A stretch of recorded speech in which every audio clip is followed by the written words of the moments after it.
And hey, everybody, coming not from somewhere in studio, but from the four corners of the goddamn earth, it's another episode of Rage Across the Internet. And hey, it's the live show. As always, I'm your host, Porter. Somewhere, possibly to my left, we've got producer Joey. Hey, guys. Behind me, somewhere, is our buddy Tom. Hey, how's it going? And fresh off parole, Daniel Tyson. I was waiting, you son of a bitch. But four corners, huh? That makes this Earth pretty small. In square. Yes, you're absolutely right there. It's flat. Didn't you know that? You know, I was talking about an Umbro realm where it was flat the other day.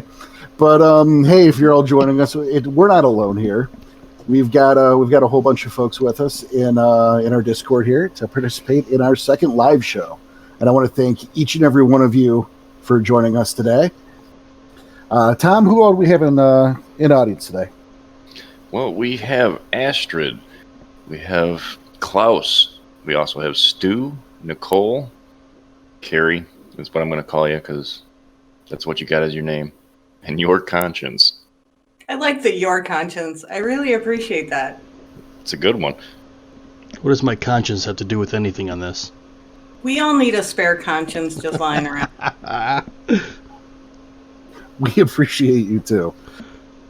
So yeah, for this show, we thought it's been a while. We had a lot of fun with the last one, so we thought we would just kind of get together with you guys, take your questions, any topics you want to talk about, and generally just bullshit, have a good time. That sounds... Yeah, this is going to be fun. I hope you guys got all these questions ready. I'm sure they have tons and tons of questions, but I don't know if I'm willing to answer all of the questions that they might have. Well, see, you don't answer them truthfully. Oh, okay, that's the game we can play. Nice. No one ever talked about honesty. Hold on. We said we would do it. We didn't say we were going to be honest about it. It wasn't in my contract, so. Oh, whoa. You guys gave Tom a contract? What? He's the one who asked for the contract with the writer for only the yellow M&Ms. So, I mean, that's really the only thing that's in that contract, so fine. After they offed number 5, I needed a contract. So where's my contract? Well, there is the clause in that contract that we can off him. So if you want one of those contracts, I can print one out.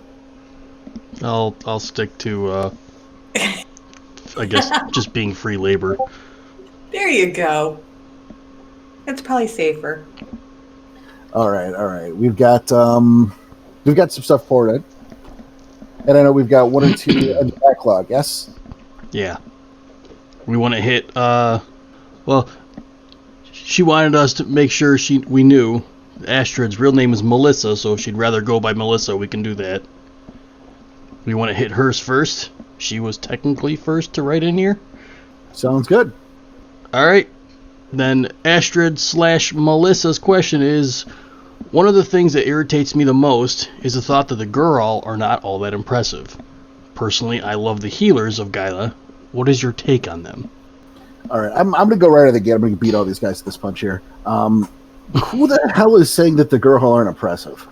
I would like each and every one of you who has it to go grab your copy of Changing Breeds and look at the Ron Spencer art of the Gerhal size comparison, and you tell me that Kratos isn't impressive. You go straight to hell with that. I remember you showing me that, and yeah, they are super impressive. Their glabra was like a Krynoscar. Forget about it. Holy hell. Well, I don't think she's personally saying that they're not impressive. No. I think she's saying that she hears that a few times. No, I know Melissa's not saying that, but I'm saying that to the people who are detracting on the Gerhal over here. Whoever these roving madmen are, screw those guys. No, I do remember one of our previous stories in our game. There was a girl. I mean, we all know Porter's not very big on the rest of the Pharaoh because this is Werewolf the Apocalypse, not every other changing breed the Apocalypse. So those do get peppered in, but very lately. So the girl in our game that we had was definitely cool, but again, very, very small spotlight for that specific time. Daniel Streamwalker, I believe. Yeah, Right, that sounds Porter? right. Yeah. That's it. Now, did you guys get him killed? No. We kept him alive. Kept him alive, saved him, left him to heal, left him alone, and never saw him again? For now. Right. Oh, Look nice. Look at that size comparison in chat. You tell me that's not impressive. That is very impressive. Yeah. So for listeners who can't see us, then it's just the picture in comparison to show the different forms for the girl. Which, hey, if you don't have that book, the Player's Guide to the Changing Breeds, you could get a copy over at Drive Thru RPG. Just click the link in our homepage portal. Hey, look at that. Shameless. What are you talking about? Not shameless, no. All right. Well, then, I know we had a question a few days ago from our buddy Anthony, who doesn't look like he was able to make it tonight, so he sent one in. I just have to find it. yeah, that wasn't posted a few days ago. While you're looking for that, I'm going to take this one. Take this one from Klaus, who asks, "How often do you use tribal stereotypes in your game as NPCs, i.e., the drunken Fianna, the angry Geta Fenris, computer geek glass walkers?" Or the hippie child of Gaia. I was about to say that. That's not on the question. So, Sidebar. Sidebar. He leans into that one heavily. that is not fair. But I'm going to let you guys go first. I'm going to have to stick up for myself. You go ahead. Well, you're the storyteller for our game. Should I- this really be directed at you because it's your NPCs? Yeah, I just figured I'd give you a chance to throw me to the bus. But hey, all right. It sometimes is the answer. I mean, an angry Geta Fenris, all Garo are angry. I mean, there that is. But some of them I lean into heavier than others. I think a drunken Fianna I don't necessarily agree with because they're, professional drinkers. So if they're going to be that drunk, I mean, it's... but I also like to break those. I mean, you look at the hippie children of Gaia, and yeah, I leaned into that pretty heavy recently even. But that's the Sept of the Western Eye. That's over at the coast. And I'd also like to point out that in that same story, they met true Silverhills out of the New York children of Gaia. And was that a different experience? Much different. Much different. So, it's I do use them sometimes to prove a point. Sometimes I'll over-exaggerate it because it's their first brush with something. That was particularly true with the children of Gaia. I wanted to really put the hippie to like 15 because it was such a stark contrast to what they had been used to before. And then the idea was the next time they come there, I dial it back a bit because to a more realistic level. Well, and we had the Glasswalkers lab, underneath a car repair shop. So that's not where you would put a typical Glasswalker, enclave. That's true. The Glasswalkers are kind of all over the place. I mean, for every Jim Dooley, you've got a Killer Watt or a Terrorbyte. Killer Watt. Yep, that'd be the computer Glasswalker we met. Like terror. Well, both those are Glasswalkers we've met. Those are my two favorite Glasswalker names. Those are my gift to you guys. My favorite is what you based them off of. Well, yeah. Go ahead, Joey. I like them because they're fun and they're, dual purpose. They have hidden, maybe not so hidden meanings, but it's a lot of fun with the Glasswalker naming conventions. You have any other of the stereotypes you want to throw in there, Porter? Not really. I mean, I think I pretty much covered. Klaus, you think I pretty much handled that question? Are you satisfied?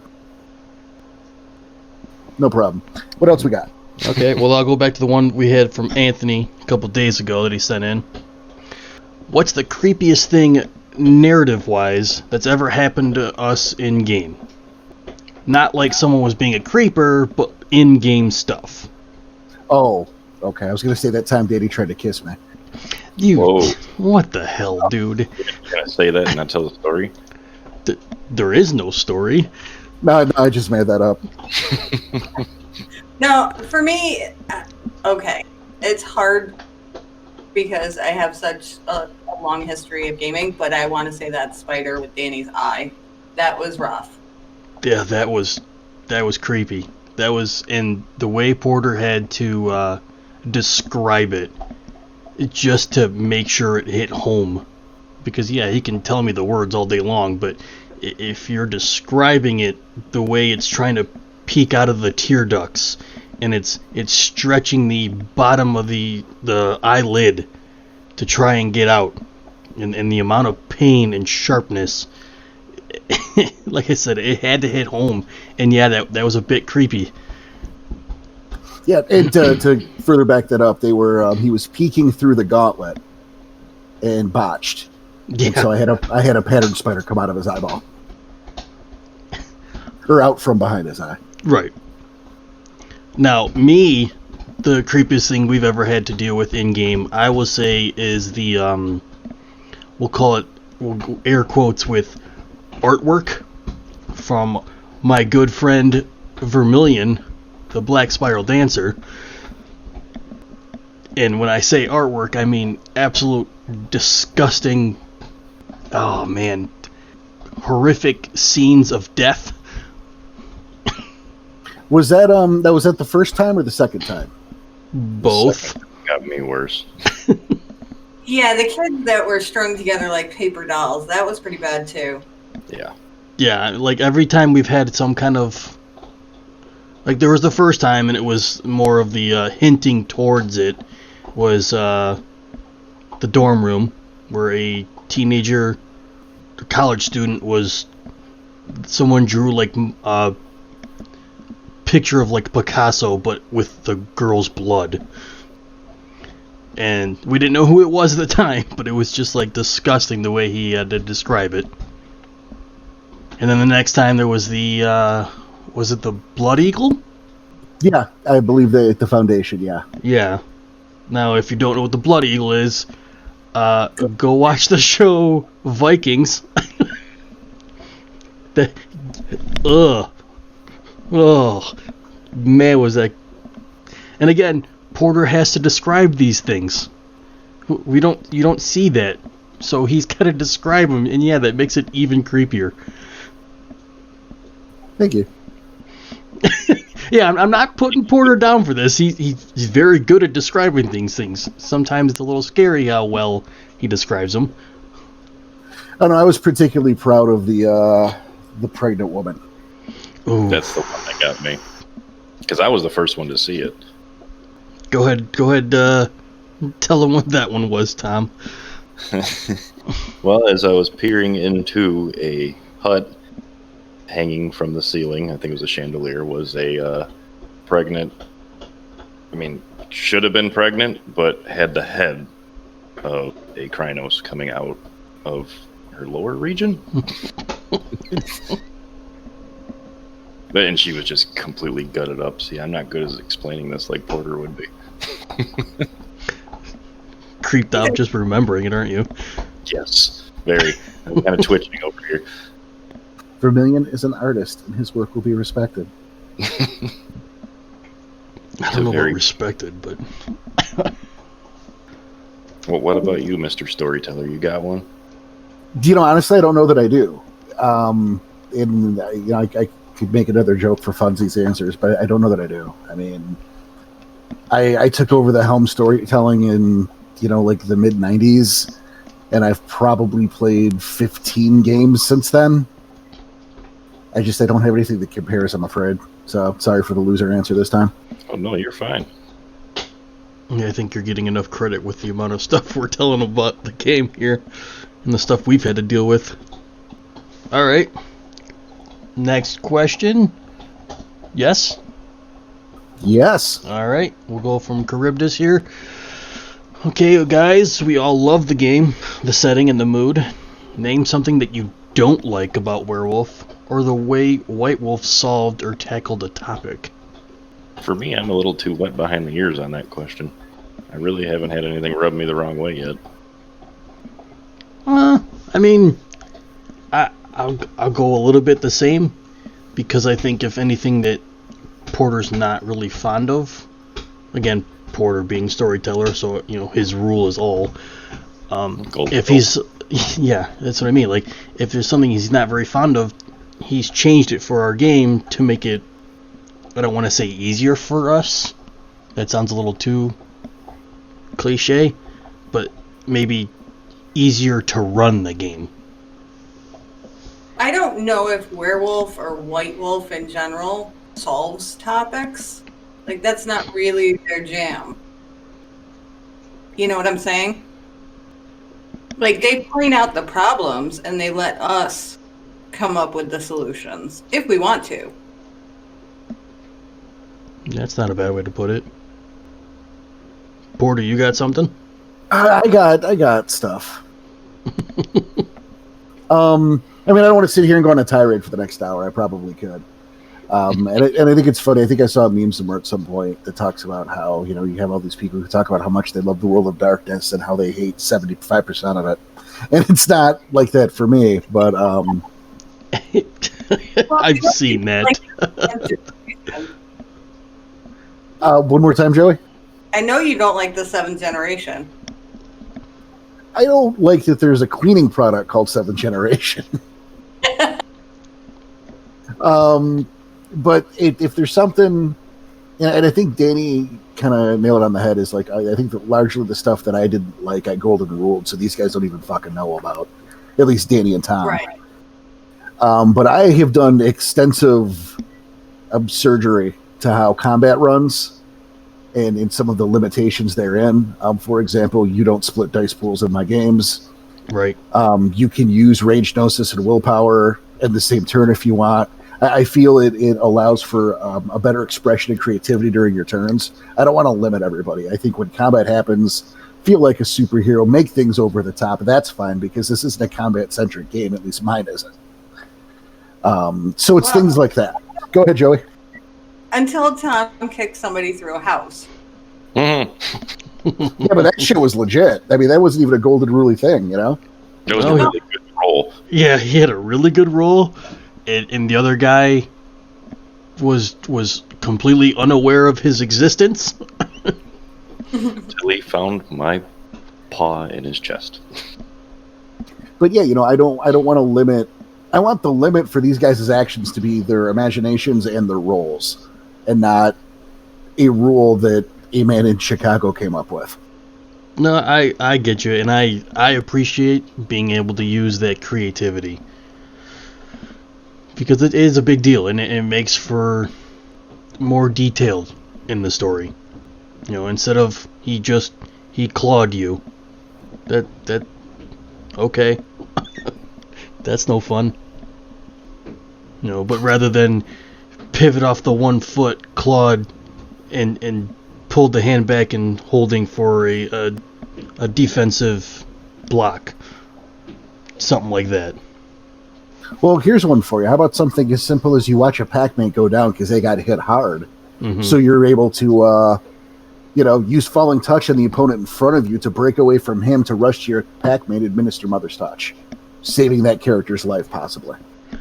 You can't do any of that because you had to run to your pack-mate, and that was your turn. Well, you had to spend a gnosis and a rage, so too bad. You're in combat. And then let's not, you have to split your dice pool. So look at all those things that make that less fun. So that would be the big thing that I have changed, and I haven't liked, and I've changed. Well, and if you're not splitting your dice pool, you don't get Mr. 29 turns. Yes, which I think is something we discussed at one point. The guy who split his dice pool into individual rolls of 1. Yes. That wasn't one of my games. That was Joey's. I have no idea how that actually happened. I'm still quite curious, but at the same time, almost offended that it happened. Oh, I went and got a pizza. probably ate most of the pizza by the time he was done, too. There was quite a while. Like, we didn't call ahead. We just went to the restaurant and ordered it, and they made it. And by the time we got back with it, Oh, Jesus. yeah. No, his turns were generally at least a solid half hour of rolling dice just for him. So that's fun for the rest of the group. Good use of everybody's time. Respectful. I like it. Right. Yeah, Let's Crib just threw in there. He's astonished that the storyteller even let that happen. You and me both, Charybdis. Dude, I had bigger problems with that storyteller, so we'll just leave that for a different day. Well, look at it this way. He's not her storyteller anymore. Exactly. She got an upgrade. Charybdis. I'm sorry, man. I can't read that one out loud. Is it because the words are too big? I was just... Complex. I mean, I will. Sound it out. Fine. He said it creeps him out even more. The fact that you're her storyteller now. Play a character in a World of Darkness game that he runs. Just like you, Danny. Just like you, Tom. No, apparently I read that wrong. Hold on. Oh, yeah. Even better. Even better. It creeps him out even more because it was the biggest beef you had with him. It wasn't the biggest beef.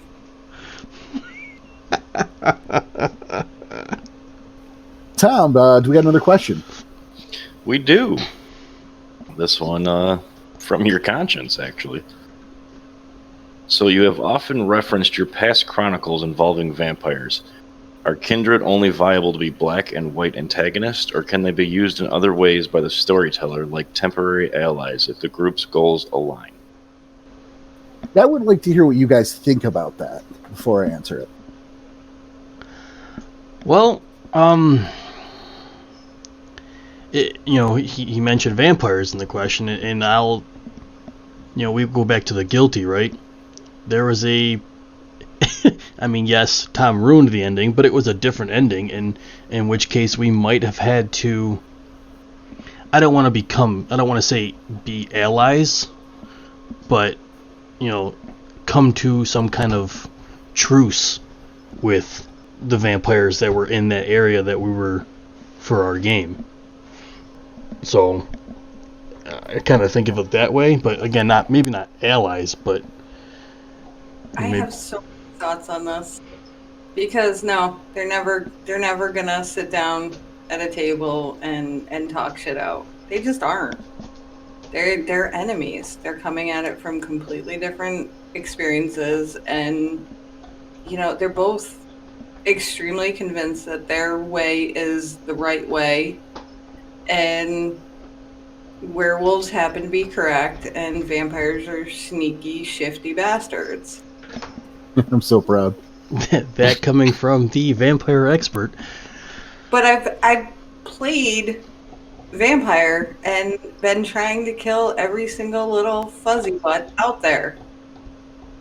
So, I've seen it both ways. Yeah, but what about the saying the enemy of my enemy is my friend? For a vampire, it's the enemy of my enemy is a good tool to use. Okay. Well, maybe not. Well, maybe we don't stick with just specifically vampires. What about something else? I'm trying to stick with your conscience's question here. I mean, I could see werewolves working with the changeling or the mages. I mean, certain mages are probably easier to work with than others, but I just don't see vampires and werewolves teaming up as, like, the Wonder Twins.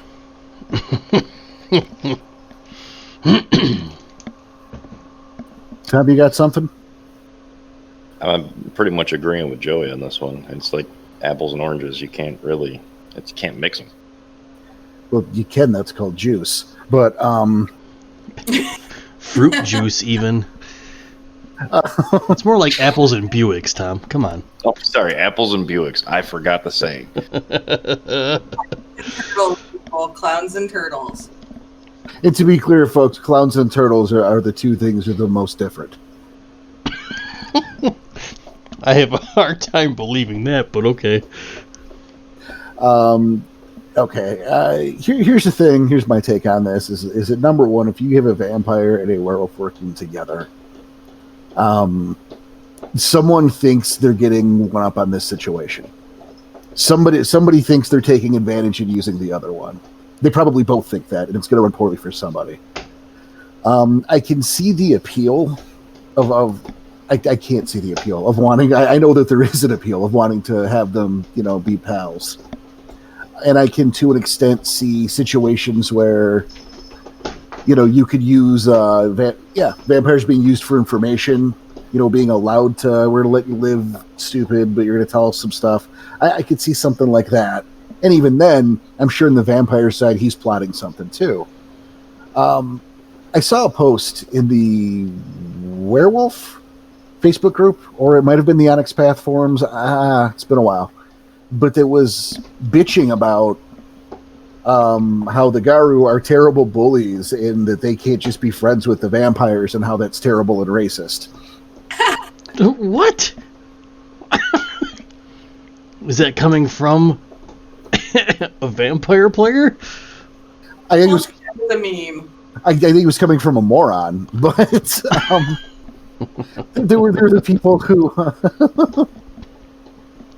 No, the LARP that I was part of, which was 120 players strong, all looked at werewolves as just this side of mentally retarded, and thugs that the world would be a better place without them. And so it was like, oh, there's a guru, kill it. That was just the vampire thought process. And that is stuck in my craw so hard I don't know where to begin. So I'm gonna circle around that for a second. From producer Joey's cheater mouth, and now, from what I've been told, like vimpires, sure they could kill Garu, but it would take like 6 or 7 of them. Well, that's why you have the young ones to throw at the guru. Now, again, I obviously don't know shit about vampire. They're not good people. Well, no, clearly not. But really, are Garu good people either? To finish my point for a second, if it's cool. Sorry. Go for it. Dick. No, it's that this guy posted this, and it's I'm sure he was just clueless. But the thing that I think people have to remember first and foremost is that whether or not a kindred knows what the holy hell the worm is, they stink of the worm. They're walking corpses, and by existing, they're kind of spitting in Gaia's eye. So, there's already kind of a disadvantage there to begin with. Yeah. So did that answer the question? So we kind of circled around a lot on that one. Really, I think we should just stop being bullies and just be friends with the vampires now. Oh, would you knock it off? Yeah, I don't believe you. Yeah, I don't believe him at all. We missed a question from Nicole. We did? Yes, we did. Oh, my apologies, Nicole. Oh, Question wow. is, what's the longest game you've been part of? This one? My first one? Yeah, this is between me and Tom. This is the only game we've ever been a part of, and we've already been going on for a couple of years. I played D&D, but it didn't last this long. And I don't know how to answer that question because it's okay, do you mean continuous time playing? Because that was, I think, 19 hours. But the longest running game in terms of gameplay time was the apartment where it was running 24 hours a day, and we'd like get up and go to work and just be written out of the game. And then when we got home, we'd grab our character sheet and sit back down and get written back in. Oh, that's cool. Yeah, that ran for around 2 years, like straight. We had different STs. For me, if you want to go length of a singular game, I want to say maybe 14, 16 hours. In terms of the same group, same characters, I'm going to call that the Silent Howl era, which I'm estimating, again, I can only estimate, to be somewhere between like 1997, 98 to like 2002. Well, we're creeping up on going to be your longest here. Yeah, it's going to be awesome. Of course, that group played every fucking week. Exactly. It's a different amount of gameplay time when you're playing once a week versus when you're playing, once a month, once every 2 months. Yeah. Well, adulting sucks, so. He's right. Adulting sucks. I'd rather not adult most days, but I have like to. go back to teenage years when I could do that. I will say this, though, is the quality of games today are way better than they were back then. Oh, yeah. That's kind of you to say. Yeah, I'll get used to it. I think he likes us. No wonder we're doing so well in this story right now.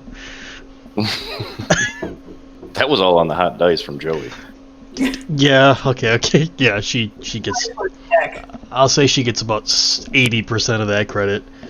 Oh, come on. We fight a thunderworm and she takes 0 damage? Not only did I took 0 damage from the Fomori and the thunderworm. Like, that whole thing. Just no damage. Still a really awesome story. Mm-hmm. All right, so we'll hit the next one here. Another one from Charybdis. Unless we missed one from Nicole again. We didn't, did we? No, I scrolled back up. All right, then from Charybdis. In a story, what is it that keeps your interest? Is it mystery solving, the action stuff, socializing? And I'll say for me, right off the bat, it's all of those things. All of those things are what make our stories, one, why they last so long, and two, what keeps them going. We're constantly, yes, we'll have some action things, and we're in the middle of combat, but then you're done with combat, and you have to decide what happened. Why was there combat? You have to go tell what happened. You have to go tell the story of how that happened. And then the mystery solving. Usually the mystery solving results in the combat. So yeah, for me it's all of those things. And that's why usually our stories will last 10, 12 hours. Well, I'm going to take a different route on that. It's not bad. I mean, we're texting on the thread all month long, talking about different theories and trying to solve the mysteries. Right. So it's not even just when we sit down around the table. It follows us out into the world. Yeah. No, I remember you between the three of us, me, Tom, and Joey, we were sitting there trying to decide what direction we're gonna go for that mystery solving problem. Could it be this? Could it be this? Well, I think it's this, and here's my reasonings why. And Porter loves to throw in 50 million red herrings. True. Yeah. Porter likes to play devil's advocate a lot.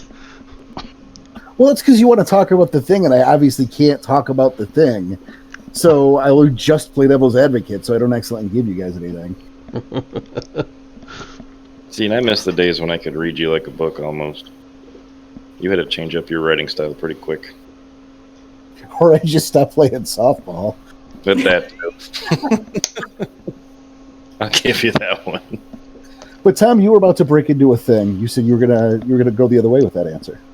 Well, I was going the other way, as in what's keeping my interest is honestly seeing what Porter has for us on the next time we show up. I'm sorry to pat his ego a little bit, but his writing is just that good. And then the other part of this is seeing how Daniel Tyson is going to take every situation.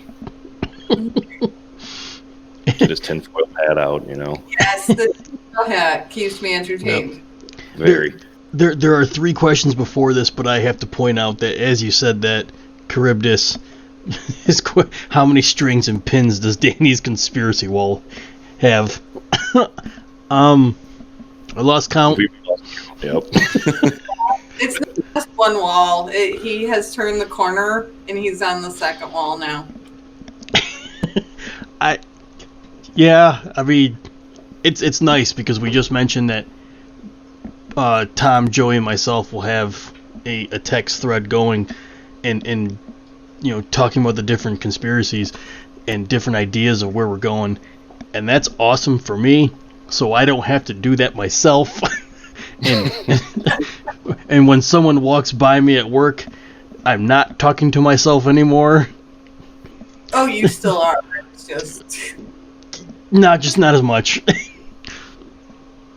Oh, that's awesome.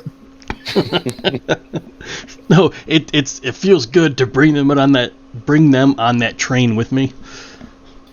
Yeah, I've ridden on that caboose a few times. whoa, phrasing. Oh man, and for damn sure that's not getting edited out. Nope. Oh, Live show, brother. No edits. all right. Sorry for the few that were in before that, but I had to throw it in there just because it was said. But another one from your conscience here.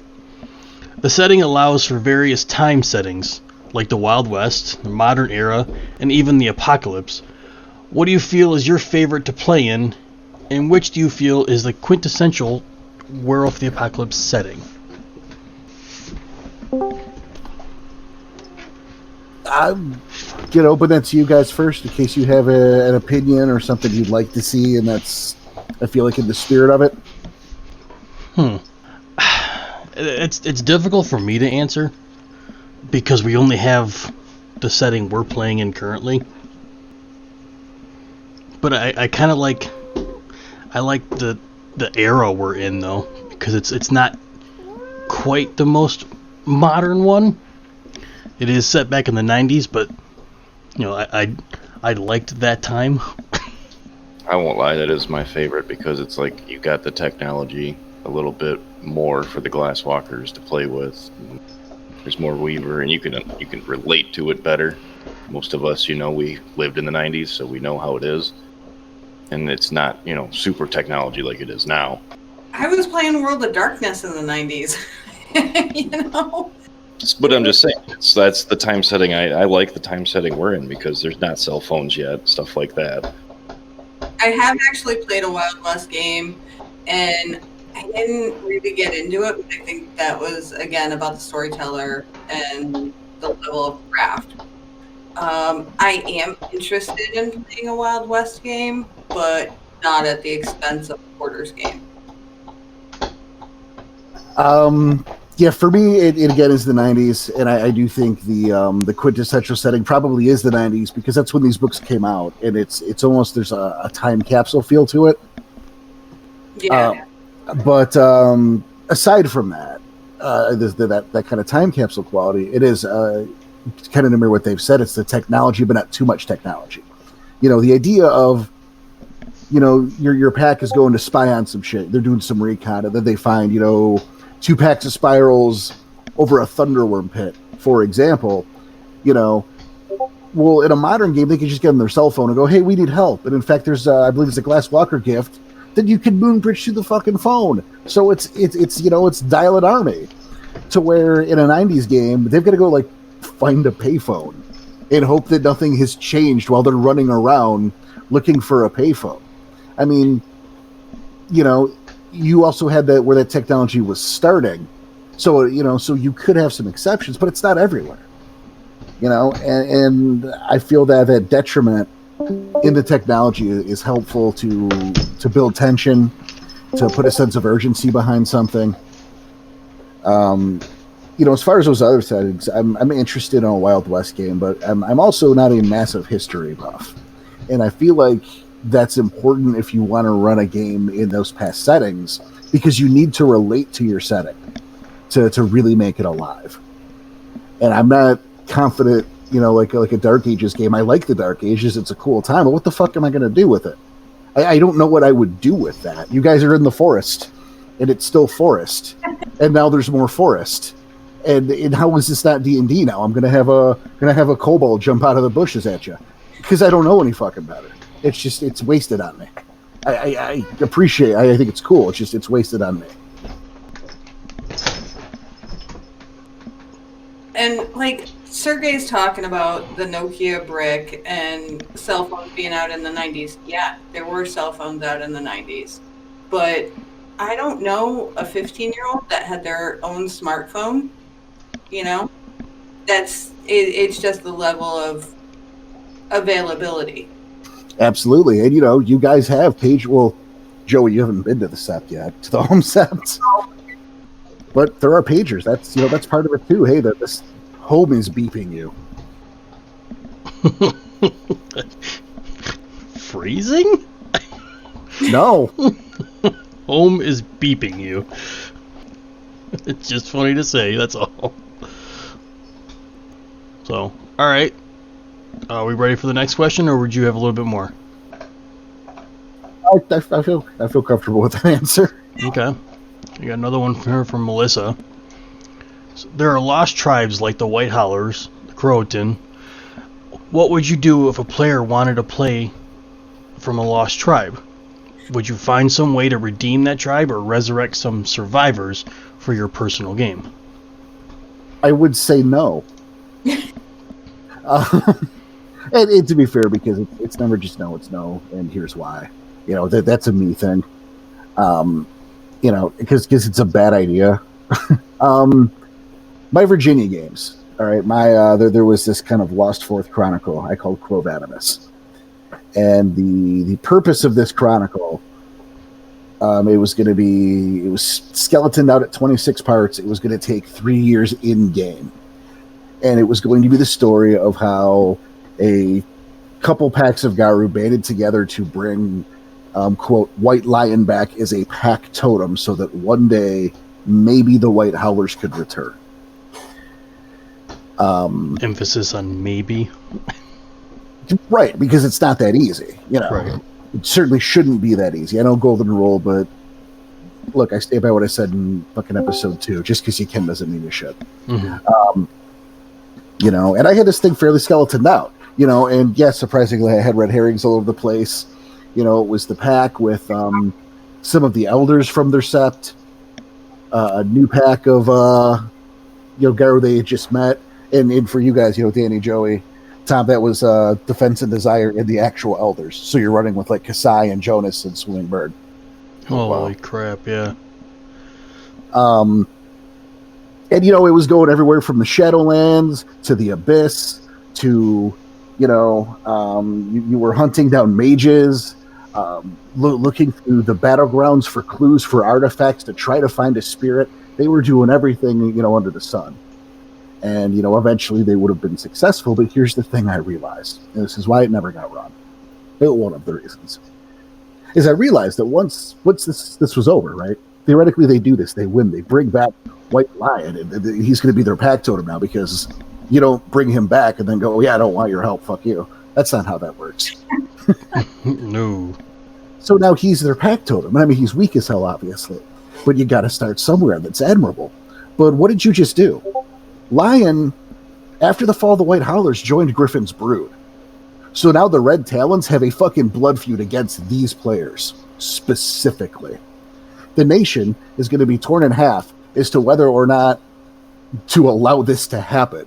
So you're in the hit list of, like, say, maybe half the nation. You can't even break that down against tribe, because people are going to feel how they feel.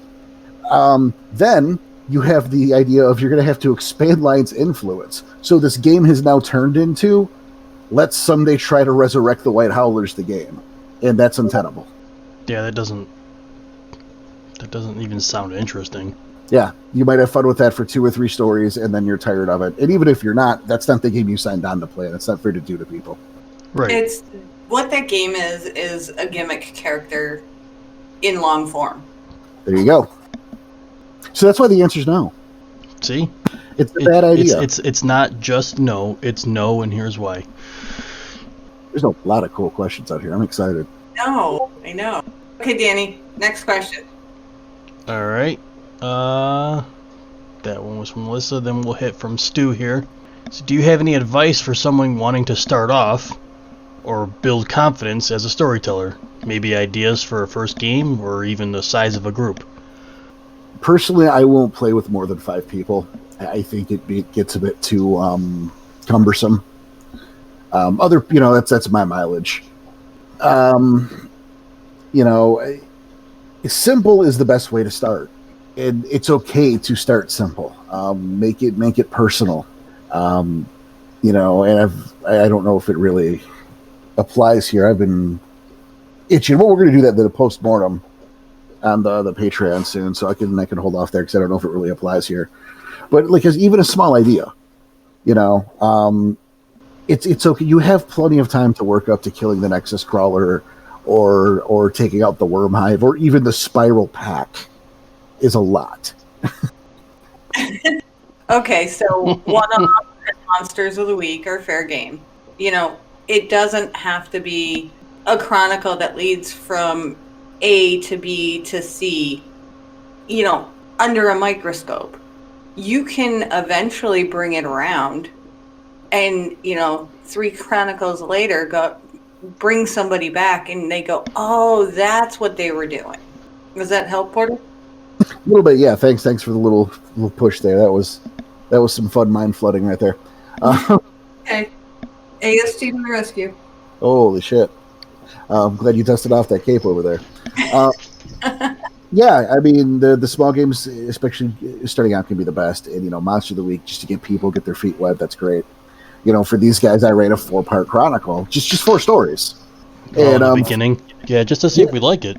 Yeah, because I didn't want to, invest the time into start writing something vast and blah, blah, blah, blah. And then they go 2 stories in. I don't want to do this. So don't have fun. Don't exert yourself. Don't try to write your magnum opus. Just let it go. Let it go something small. Let it go something fun. A dumb concept you saw somewhere that you thought you could do better. And again, like Joey said, there's always room to go back. Point of fact, stuff that happened in that first 4-parter has come to bite them. Maybe not bite them in the ass, but has come full circle with them here in this. What is this? The 4th chronicle?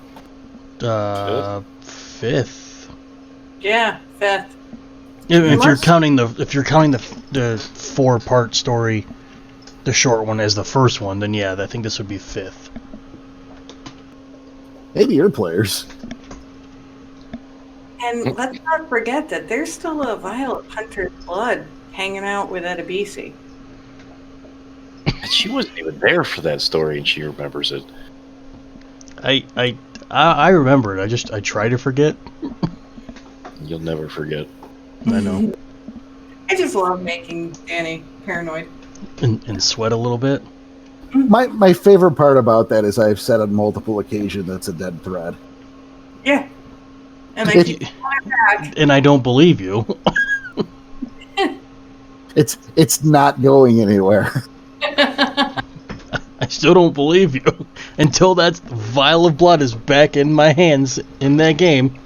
Oh, it's already been used. See, you're just making it worse. Oh, I'm not. Come on, you think he hasn't used it yet? There's little voodoo dolls all around. You don't even have that arm anymore. What are you worried about? Good point. See, that's why you lost it. Right there. All right, Tom, did you save the next question? I did. This one's from Charybdis. It's, what's your favorite totem? Danny, start us off. Now, it depends on what he's asking. Is he talking about pack totem? Is he talking about tribal totem? Yes. What's your favorite totem? Yeah, well, he's typing and giving a second here. Oh, he's both. Well, shit. See? Yeah. I'll go with I'll go with the pack totem of bear. I mean, yes, he's not our pack totem, but just reading that one, it was just really cool. You know, it's the strength. It's also the it's kind of like it's the strength of the pack, because you get Mother's Touch from that one too, don't you? You do. Yeah, but it's also the might, not just the strength, but the might of the bear. Pack-wise, I was always a fan of Raccoon, but I think it's more because of the way Porter played it. But I've really enjoyed that one. I just enjoyed scrounging, like just that type of totem that just is always going to be there scrounging. Always just still getting at it. Plus gives me good benefits. All about what's in it for you. Yeah. I mean, I like Raccoon, but honestly, if you're gonna say what's your favorite totem, just point blank, I want to go with Cuckoo. I really. I remember this. Yeah, that little bastard. Like, just the cojones. Yeah. I'm with it. Porter. No, I mean it's a really good question, and I kind of hate that I'm going to go with what I think is the obvious answer, and that's Owl. Yeah. But well, from a storyteller standpoint, I love playing Owl. That's the most fun. And I fucking gushed about, on yesterday's episode, for crying out loud, the Strider episode. Yeah. Owl, is a totem of wisdom. At the same time, he's a bird of prey. People go, I don't want some dumbass wisdom totem. Owl will fuck you up, man. Hey, Cuckoo might not be a bird of prey, but he knows people who know people. That's all I'm saying. Owl's spirit brood includes the Twiceborn, which is the skeleton of another totem who is his bitch. It's the best way to put that. I mean, that. Can you own another species any harder?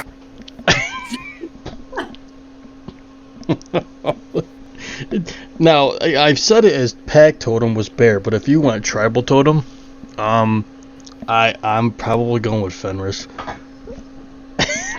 This is just the ultimate badass. And I'm not. Does rock. Yeah, he's just. I mean, hell, you look at the show Vikings, and that entire show, everyone, well, all the main characters at least, are all of them. Secret werewolf show. Secret werewolf, yep. Yep. Klaus says, summon Fenris twice and tell me how many fingers you still have. I'll tell him I can give him my left arm, which would probably suck, because once he realizes I don't have a left arm to give, he'll take the rest of my body. Oh, he might do that anyway. Are you saying Fenris wants your body? Oh. Maybe for food. Carib is saying, which is actually the price he takes. Yes, we know. That one's... Okay. And lost track. Say that again, Joey? You were breaking up a little bit. Any more questions? I've lost track.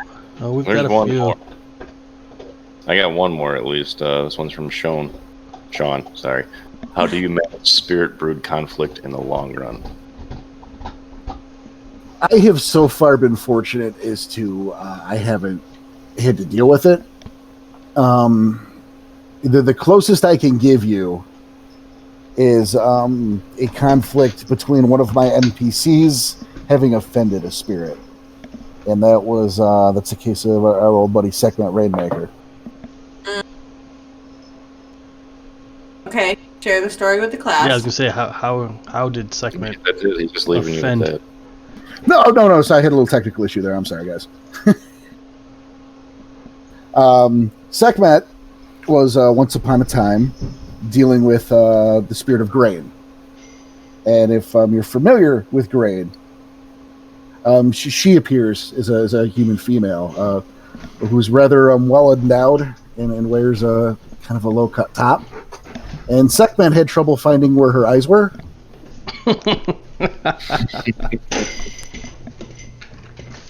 And then he was corrected and still couldn't find them. She went to draw a map, but he somehow ended up going south.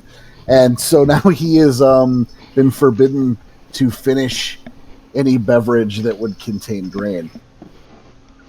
Including? No, all of them. No, I was going to say including good old beer. Mm-hmm. Any grain-based beverage. It's a fun-running joke that he's somehow unable to not stare at her rack so he can finish a beer. It's all he's got to do is say he's sorry. He can't do it. I mean, that fits his character very well. Yeah, that does. So that's the closest I can come to that answer. I'm sorry. And that was it. That was the last question. Oh my God, was it? Yeah. We're already over an hour here, so you guys have more questions? Throw them our way. Quick. Yeah, I think that might be a wrap up. If and any last bits, I'll say. Well, we got a couple. Oh, what's up? We got 1, 2, 3 typing in, so maybe they got something. I love when it just says many people are typing or several people are typing. I love when it more than 4 people to that. What's the best trade? I think he meant tribe. He was taking it seriously. Honestly, my answer to what the best tribe is the one you're playing in a game. The one that speaks to you the most. You know, I mean, if you're playing in a game, that's your tribe. Oh, Black Spiral Dancers, no. Get out of here. Get out of here with that shit. Alright, then another one from your conscience is, can any kind of spirit feasibly be a totem, or are we limited to the totems from source books? I think theoretically any type of spirit could. It's a matter of that spirit's power, obviously. But, I think a clever storyteller can make that happen. Obviously you'd have to come up with the stats and the ban and all that. You have to be careful with it. Especially if you're grabbing something that's not, from a source book. You're going to want to, you want to power it appropriately. If it's a newer concept or something that's it's largely ignored, obviously it's not going to hold up to something like Fenris or, Almighty Dala. Well, that's what I was thinking. I was like, can we get easy credit as our No, you can't, but other people can. Damn it. And just real quick, I know I cut Sean off from his question because he just wants us to tell everyone why the greatest tribe is the Silverfangs. Yeah, I'm not. The fact of the matter is, that was a pretty amazing answer. Yeah, she put us in our place. I mean, you cannot top in that answer. Yeah, so. And it really was a good answer because I see the pull from every tribe. Yeah. I see every tribe's pull, but it's just really what you built that character to. That should be your favorite at the time when you have that character. And I mean, look, you can argue over what is the best all day long, and it's not the Fangs. Are you happy now? I've said it. It's not the Silver Fangs.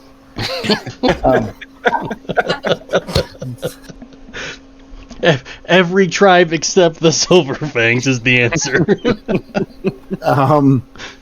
I think probably to take another step out of that, I think a big danger is only drinking one tribe's Kool-Aid. Yeah. Gentlemen. Wow. Is that, there are all the tribes out there. There's a lot to, there's a lot to love about the tribes. Gene Puddle. I think as we've gone... That's cracking me up. I'm sorry. I'm sorry. Continue. Oh my God. But yeah, I mean, there's something there for every tribe, but there's also something wrong, and we'll use the term wrong loosely. Put little quotes around it with every tribe. Find the one that works for you, but don't.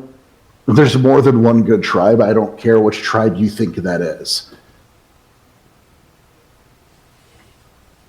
Oh, uh-oh. Yep. We all just got a text from Mr. Tyson. The cat pulled the plug on his computer. Oh, Holy no. shit. Oh, boy. Well, I'm glad I'm recording then. He'll lose the last little bit. That's okay. I got it. Okay. Well, I think maybe, I think we wrap it up because we're over an hour. Yeah, we're well over an hour. and we lost contact with Danny. I think that's going to be that time, unfortunately. So first things first, guys, thank you all for showing up.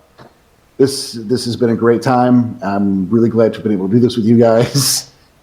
But yes, Daniel Tyson's cat has decided the show is over, and this just destroyed his computer. Yep. Hopefully it'll turn back on. Thank you for your questions. Thank fuck Joey, who's recording also. This is why two people were recording for when that happened. We will be doing these more often because this is just fun. It's great to interact, firsthand like this and talk to you guys about what you want to talk about. And it's good stuff. I enjoy it. Hey, Danny. Welcome back. So thank you so much. I want to thank you guys for, and you guys who were not here, let's remember that is those of you who couldn't make it, you'll be listening to this next week with the 20th. I believe so. So, hello from the past. Hello, future us. Yeah. Yes, it is the 20th. So everyone here and the people who will be listening next week, we want to thank you for all your support. If you want to help us out, you know how to do that. Go rate us 5 stars. It makes a big deal on the back end. We have our Patreon. We have, if you want to help donate, if you're in a position to do that, we have cool stuff that we give back. We actually just recorded last night one of the gifts for the Patreons that's going to be showing up later this week. And it came out really, really nice. We're just going to see about some tweaks to it before we hand it over. We've got that. If you for some reason don't want anything back, there's the PayPal. There's our Amazon portal. There's telling people is a huge way to help us out. You guys have heard this all before. I'm sorry, I'm not sorry. We got to get the word out, and you guys can do that, and that's a big deal. But again, I want to thank you guys for everything. On behalf of the missing Daniel Tyson. Nope, I'm back. Sorry. I'm gonna go bury the cat here in a moment. Nice. Yeah. No animal cruelty. I'm not killing him. I'm just gonna bury him. Jesus Christ, Danny. Danny. Oh, that was sorry. At least your raid roll was successful. Oh. If I had one, I would have frenzied. I'll tell you that much. Okay, let him finish his wrap up. We were just about to say goodbye. So, on behalf of the now found Daniel Tyson, that's our guy Tom, producer Joey, and myself. Again, thank you again so much for being here, for supporting us, for listening, and we will see you next week. Have a good one. Be excellent to each other. We'll see you.